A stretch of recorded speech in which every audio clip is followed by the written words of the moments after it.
Isso, cruza e volta para esse cara. Você chega a reparar que foi do.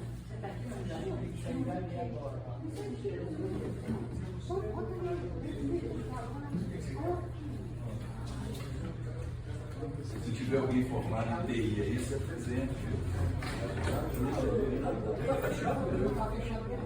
Pois é, mas é porque ele estava no Wi-Fi. Ele estava no WhatsApp.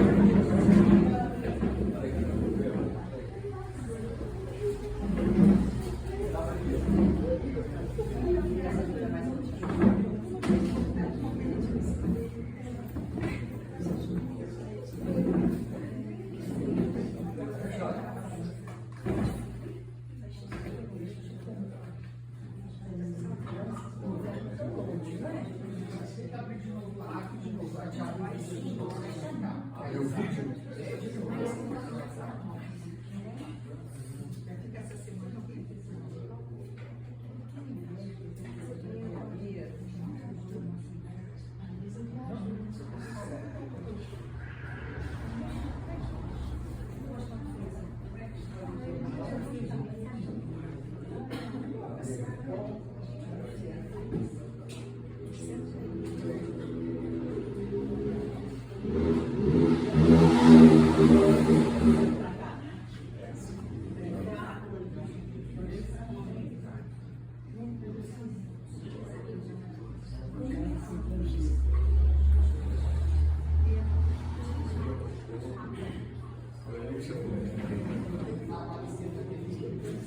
Não, ele liga a televisão.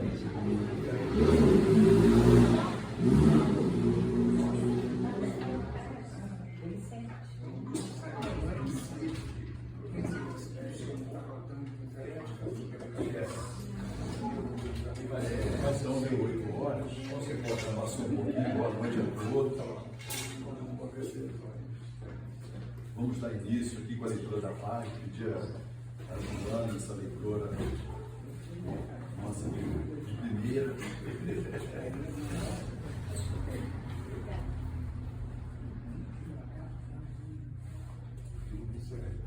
Boa noite a todos. Vou ler uma mensagem do livro Vida Feliz, psicografado por Divaldo Franco, ditado pelo espírito Joana de Ângeles. A pontualidade, além de um dever, é também uma forma de respeito e homenagem a quem te espera ou depende de ti. Agindo com cuidado, o tempo jamais te trairá, deixando-te em atraso. O hábito de chegar em tempo é adquirido da mesma forma que o da irregularidade de horários. Programa os teus compromissos e desincumbe-te serenamente de todos eles, cada um de sua vez. Quando não possas comparecer ou tenhas que te arrasar, quando não possas comparecer ou tenhas que te atrasar, dize-o antes, a fim de liberar quem te aguarda. Deste modo, quando ocorrer um imprevisto e tenhas que chegar tarde, mesmo que não acreditem na tua justificativa, estarás em paz.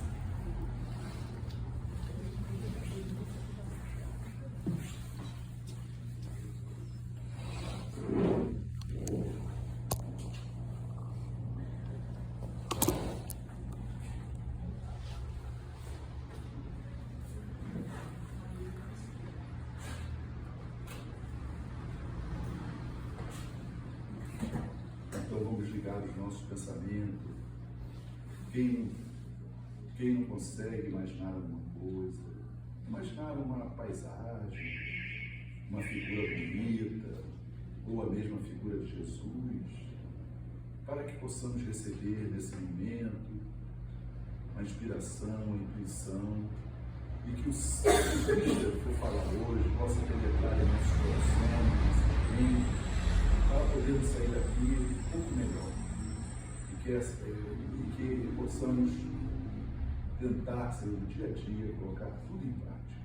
Obrigado por tudo.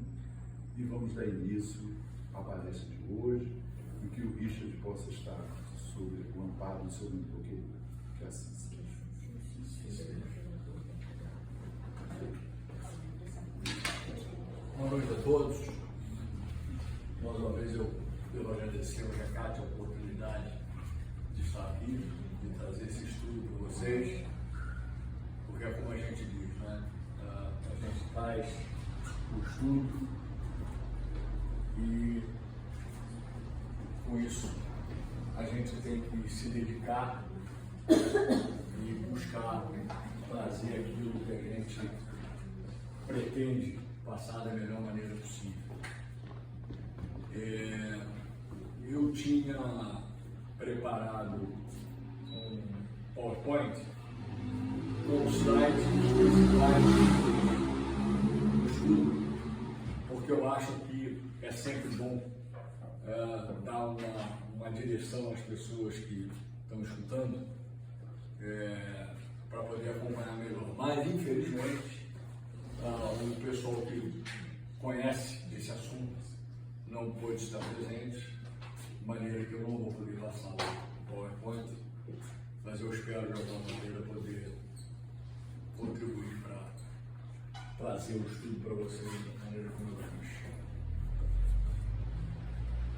O tema é iluminação. Né? A iluminação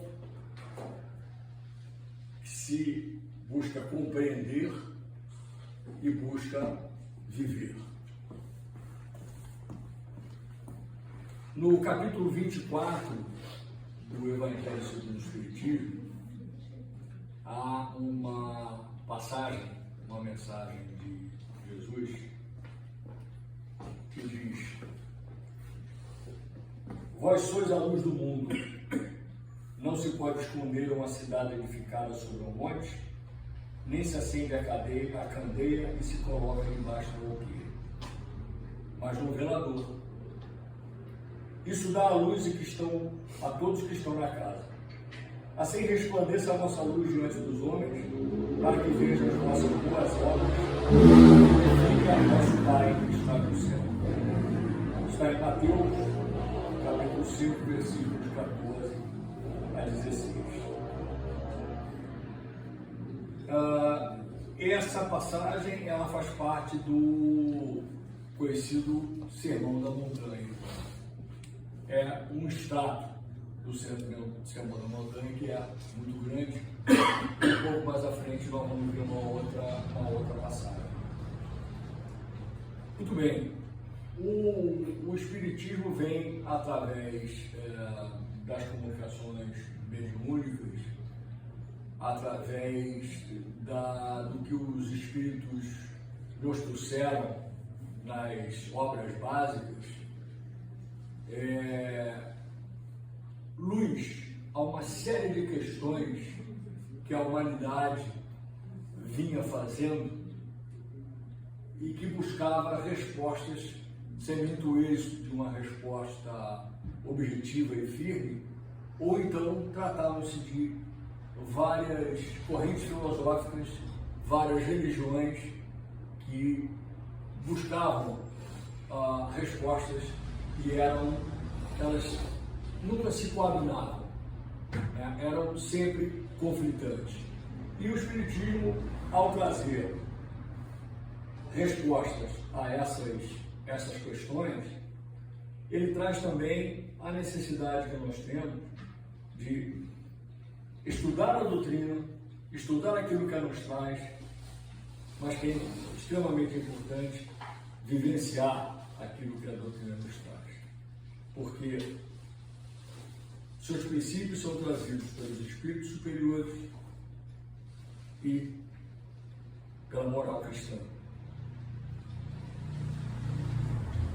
Jesus, na época, em sua época, ele falava por parábolas, porque ele considerava a população da época ainda muito infantil, tanto do ponto de vista intelectual quanto do ponto de vista moral.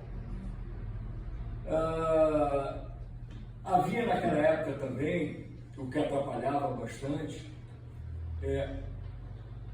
várias correntes da religião judaica, da tradição judaica.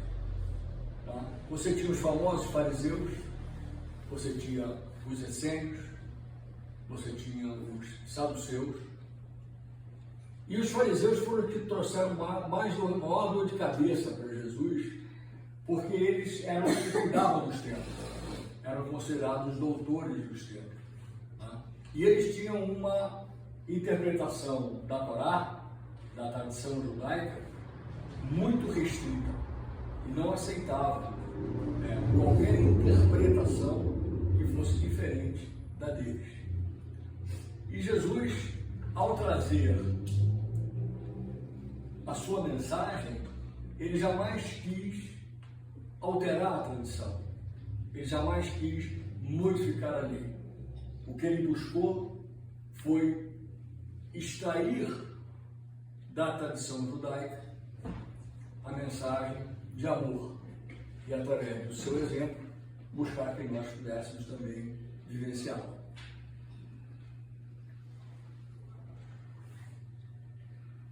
A humanidade, agora mais amadurecida, deve buscar seguir esse processo de amadurecimento,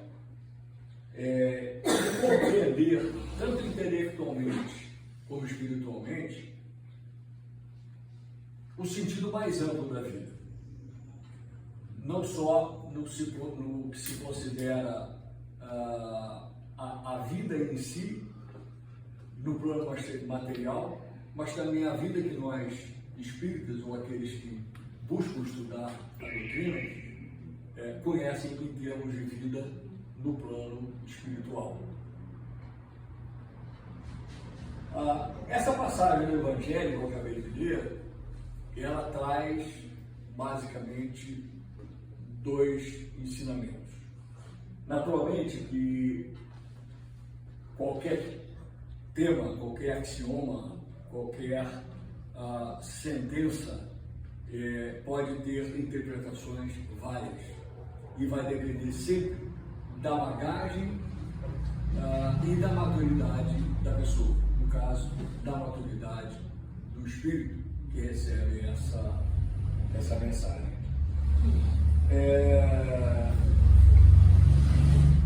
Na minha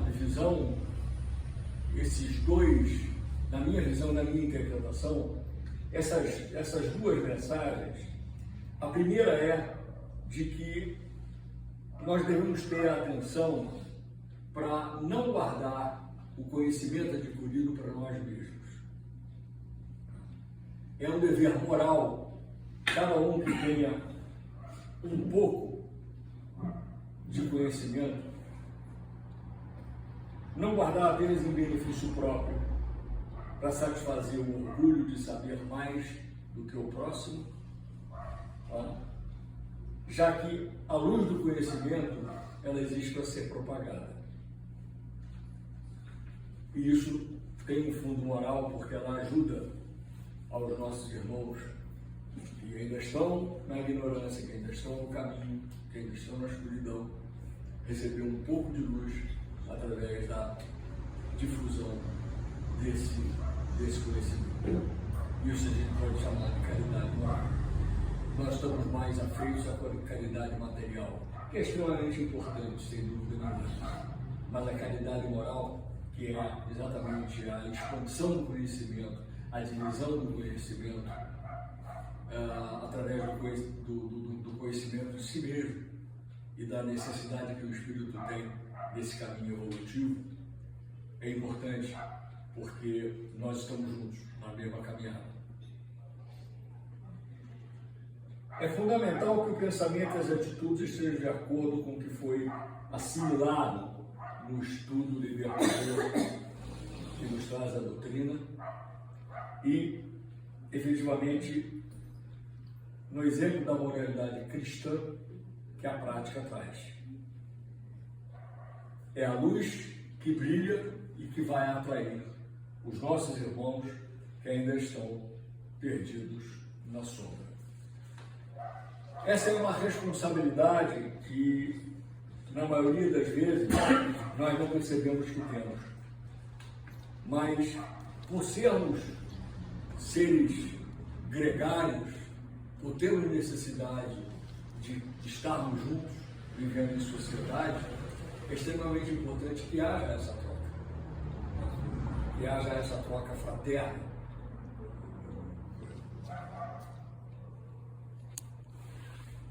A autoiluminação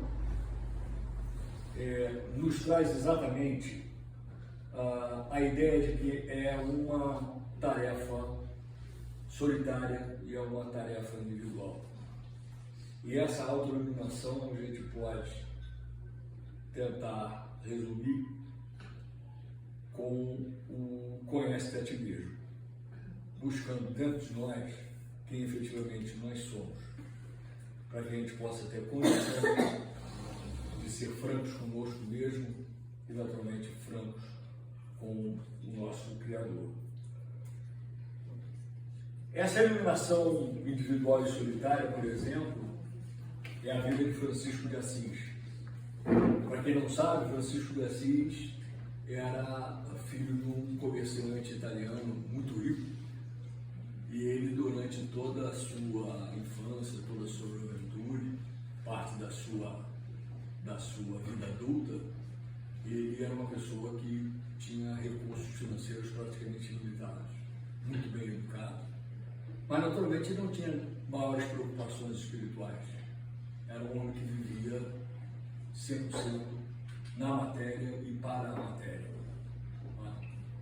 E essa iluminação de Francisco de Assis foi uma iluminação que obedeceu a esse processo gradativo de descobrimento de si mesmo e das necessidades espirituais dele. Coisas que é um caminho comum e pode ser trilhado por absolutamente todos nós. É solitário esse caminho porque nós não podemos terceirizá-lo. Está em moda a terceirização, tá? Mas nesse caso não se pode terceirizar. Ninguém vai caminhar com os nossos pés, porque ninguém tem a bagagem que nós trazemos de inúmeras encarnações. O próximo não pode caminhar a nossa caminhada evolutiva, porque ele também não tem os mesmos objetivos que nós temos, não tem as mesmas necessidades de superação. O espírito foi criado individualmente. Todos nós somos indivíduos, todos nós temos o que a gente chama de consciência e livre-arbítrio. E é por isso que as nossas decisões são só nossas. Assim como o mérito e o triunfo final do caminho também são pessoais. E eventuais fracassos não podem também ser divididos. Não há receita padrão para fazer acender em nós a luz potencial do que nós somos. Agora, recursos há. Sinais existem. E esses sinais podem nos dar uma certa noção e um certo guia do que precisamos fazer para buscar a encontrar a nós mesmos e começar esse trabalho de iluminação. Outro santo, Santo Agostinho, ele responde no Livro dos Espíritos, na questão 919, ele diz: um sábio da antiguidade vos disse, conhece-te a ti mesmo. E tal máxima já estava escrita muitos séculos antes na Grécia, no oráculo de Delfos. Oráculo esse que era procurado por toda a população de Atenas, querendo conhecer o que será do amanhã. E esse oráculo, quando você chegava, tinha escrito na parede. Conhece-te a ti mesmo.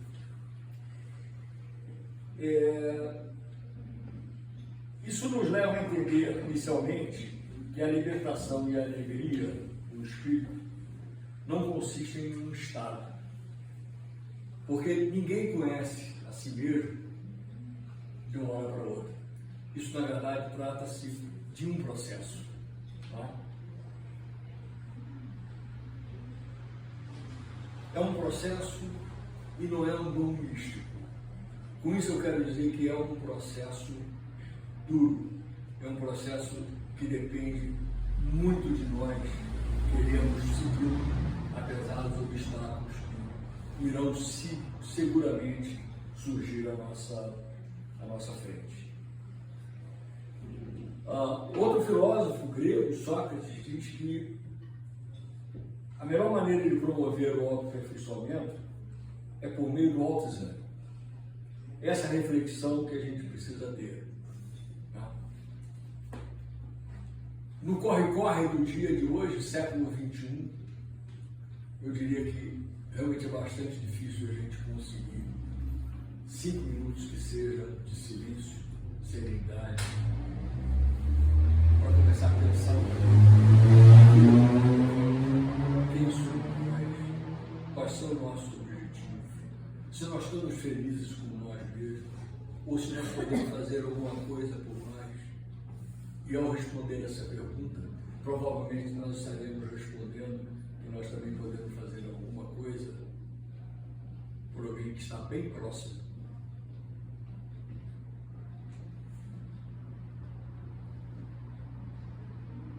Através desse reencontro consigo mesmo, torna-se possível renascer para a própria consciência.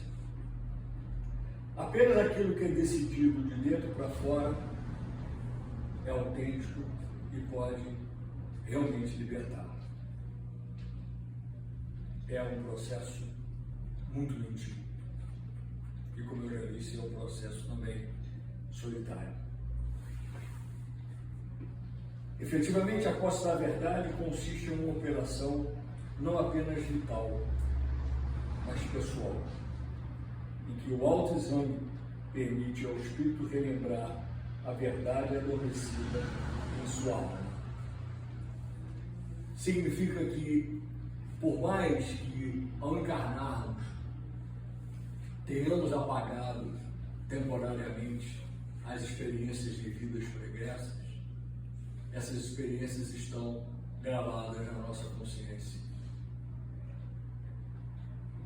E esse autoexame vai nos trazer a condição de efetivamente saber quem somos em função do que nós já fomos. E isso é inevitável e ninguém pode apagar. Porque nós sabemos que a vida continua. Não é isso aqui e agora. Não são os 80, 90 ou 100 anos que a pessoa viver aqui que vai representar toda a sua existência. Mas é toda a bagagem que ele traz e o futuro que a ele é reservado. Isso tudo é construído através de pensamentos e atitudes, que estão todas elas baseadas no nível de conhecimento que nós temos de nós mesmos e a coragem que a gente tem de reconhecer em nós desvios de conduta, necessidade de se aproximar mais da moral cristã, para poder nos dar uma chance a nós mesmos de seguirmos essa caminhada evolutiva.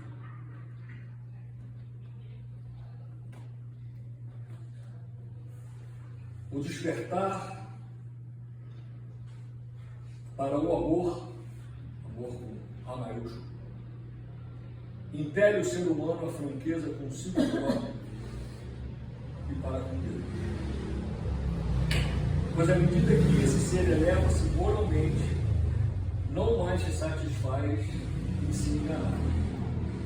O amor a Deus é impossível sem a autenticidade da alma para consigo mesmo. Quando a gente começa a compreender que efetivamente nós não estamos sozinhos e nós podemos contribuir para a nossa elevação e elevação daqueles que nos cercam. Começamos a ter um pouco mais de preocupação com o amor que nos deu a vida. Aquele que nos criou nos deu a possibilidade de evoluirmos como espíritos até chegarmos ao ponto da felicidade total. Felicidade essa vivida e usufruída apenas pelos espíritos puros, como Jesus Cristo. E às vezes a gente pode pensar, poxa, estou tão longe disso, fico até cansado só de pensar. É verdade. Mas é como eu falei antes, isso é um processo. Essa iluminação, ela não vai acontecer agora. E esquece que também não vai acontecer nas próximas 5 encarnações. É um processo demorado, gradativo, que depende da quebra de paradigmas, do rompimento de barreiras e da superação de obstáculos. Ninguém mais pode fazer por nós, como eu disse. Somente nós podemos fazer.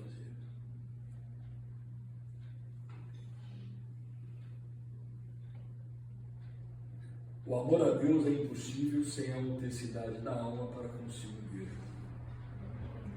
Primeiro temos que ser verdadeiros conosco mesmo, para depois então podermos efetivamente amar a Deus da maneira franca e da maneira com que a gente possa efetivamente começar a entrar naquele processo que Jesus disse também no Sermão da Montanha: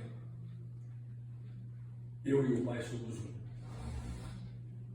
E nós também podemos ser unos com o Pai. Depende dessa coragem, dessa franqueza de buscar dentro de nós a vontade de verdadeiramente amar. A espiritualidade da alma consiste na busca consciente da substância divina em si mesma, em transcender os sentidos materiais em busca de um sentido espiritual.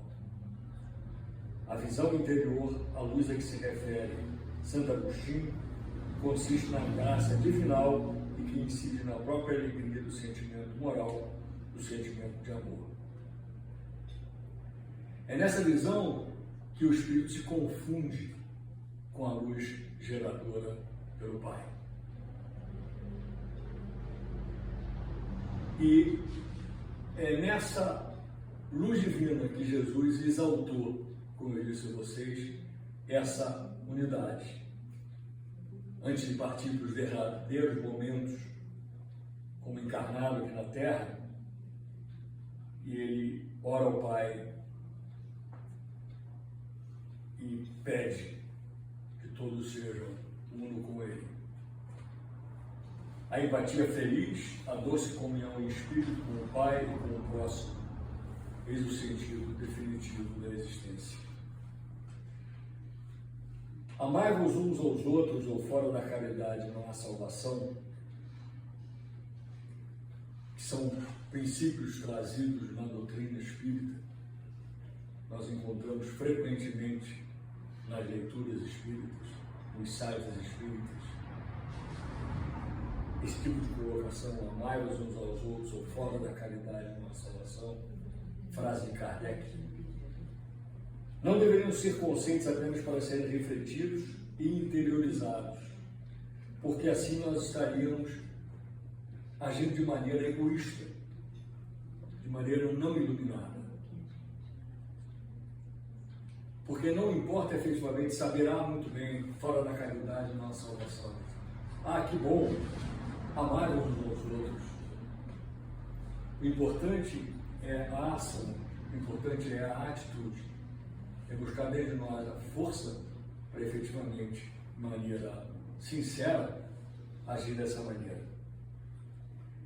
Buscamos servir em qualquer medida que seja, em qualquer tarefa que se nos apresente, da mais simples até a mais complexa. conforme a nossa disponibilidade e habilidades individuais. No trabalho de amor e renúncia de si em favor de outro, com disciplina, estará o roteiro seguro dos passos para a autoiluminação. Mesmo que a gente já tenha chegado à conclusão de que podemos ser um fator multiplicador de conhecimento dos ensinamentos da moral cristã, nós precisamos colocar em prática, porque ficando apenas na teoria, apenas dentro de nós, não há o efeito que a moralidade cristã espera e que a doutrina nos ensina. Nós temos que transmitir pelas nossas atitudes aos que nos cercam os ensinamentos que Jesus trouxe, os ensinamentos que a espiritualidade da Escritura nos trouxe, para que a gente possa ser semeadores de palavras e guias através das nossas atitudes, através dos nossos exemplos.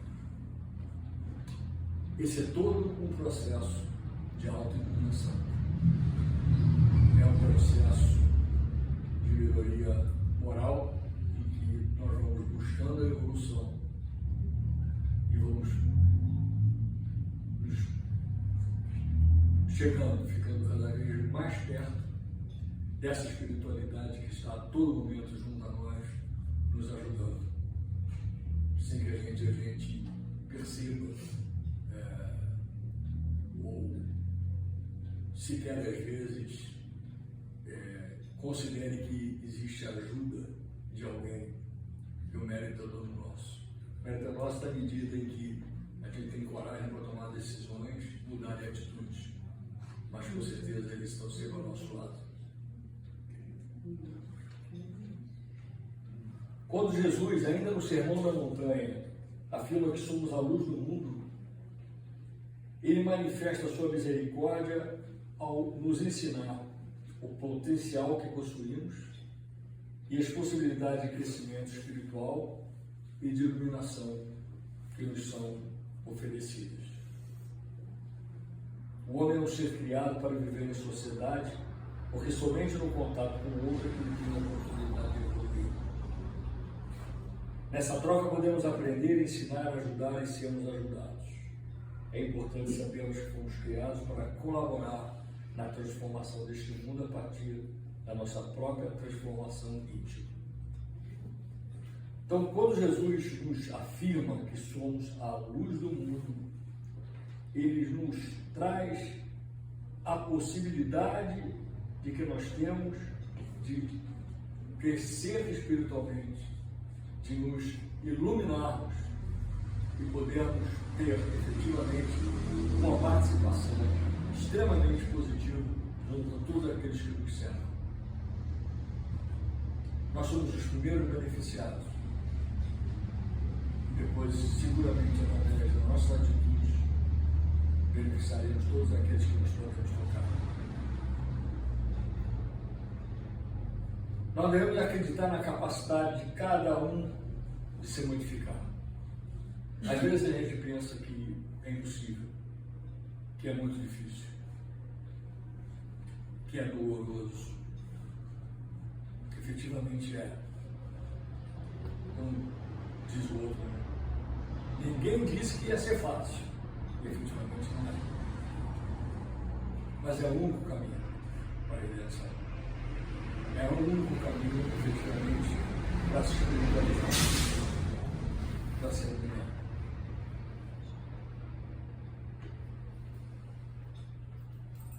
Acreditando na capacidade que nós temos de nos modificar, nós modificamos o que está ao nosso redor, através das atitudes, através das palavras, levando esperança, levando fé, levando amor, levando conhecimento,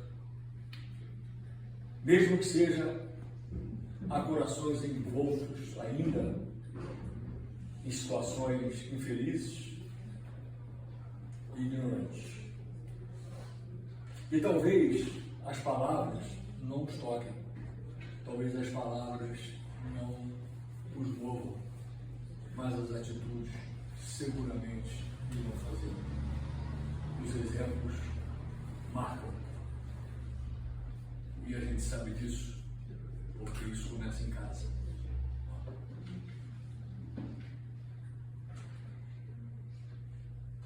A luta torna-se grande, a tarefa à frente não tem prazo para acabar, porque a nossa consciência nos estimula a decidir pelo bem aqui, nas diversas experiências no plano material e no plano espiritual, durante a nossa preparação e convívio com os espíritos benfeitores.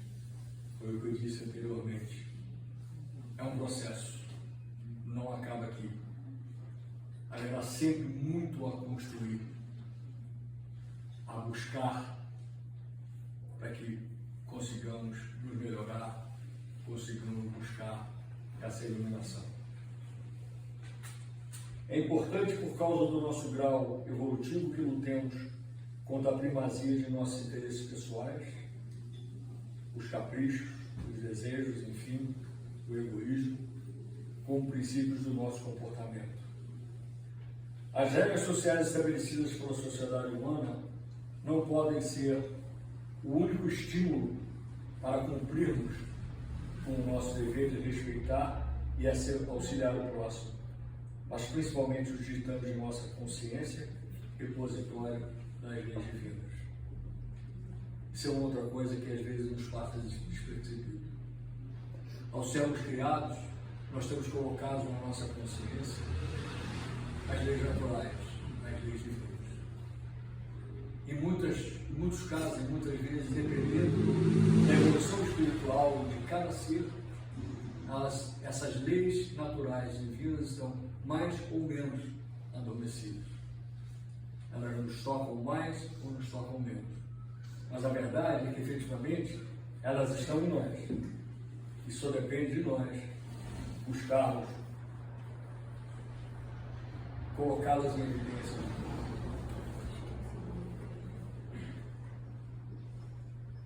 O fundamental é nós não desistirmos de nós mesmos. Nós somos capazes de nos modificar. E nós somos capazes de modificar ao que está ao redor. Nós somos filhos de Deus. Nós somos capazes de nos transformar e de melhorar o nosso entorno. De novo, muitas vezes a gente vai pensar, não posso, não consigo, não sei como fazer. Para e pensa. Para e olha para dentro. O que eu posso fazer para melhorar a mim mesmo? Porque isso é um passo enorme para, por misericórdia divina, nós melhorarmos tudo que está ao nosso redor. E acreditem, essa é uma das nossas funções, é um dos nossos deveres, não escritos como lei, mas escritos como lei do homem, mas escritos como lei natural, escritas nas nossas consciências. Precisamos nos livrar da ilusão da nossa própria inferioridade, porque somos filhos de Deus, e como tais fadados à felicidade plena. Já temos algum conhecimento dos ensinamentos de Jesus, já conhecemos algo da moral cristã, já conhecemos algo do que nos traz, pelo menos o Pentateuco, as obras básicas do Espiritismo. E nós não podemos mais continuar esperando para tomar uma decisão e fazer o que deve ser feito. Nós temos que fazer brilhar a nossa luz. Porque todos temos essa luz dentro de nós. Em muitos casos, essa luz está escondida embaixo da mesa. Não está brilhando a nossa consciência e automaticamente não está brilhando aqueles que estão junto de nós. E essa é a missão. Buscar a nossa melhoria para buscar ajudar ao próximo, a sociedade em que a gente vive, fazer essa divisão e essa expansão do amor de Deus por nós.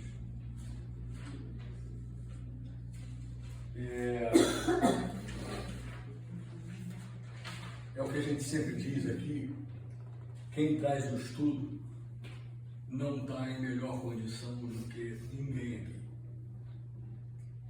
E tudo isso que eu falei começa servindo para mim.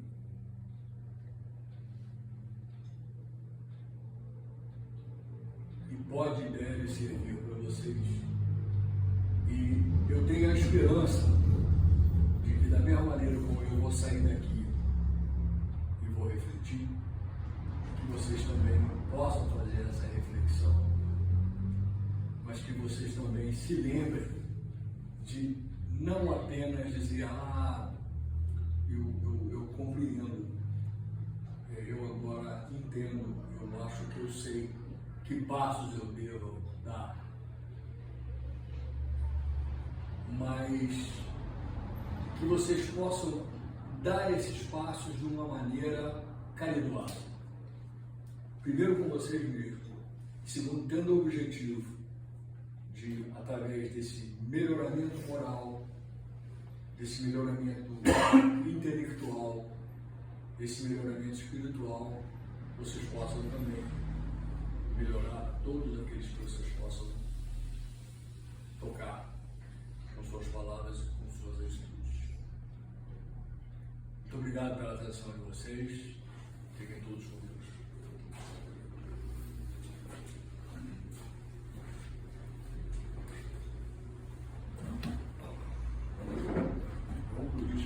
Deixou a gente para pensar como levar esse material para nossos lares, para poder, como ele mesmo disse, refletir. Agora vamos dar início ao nosso passo.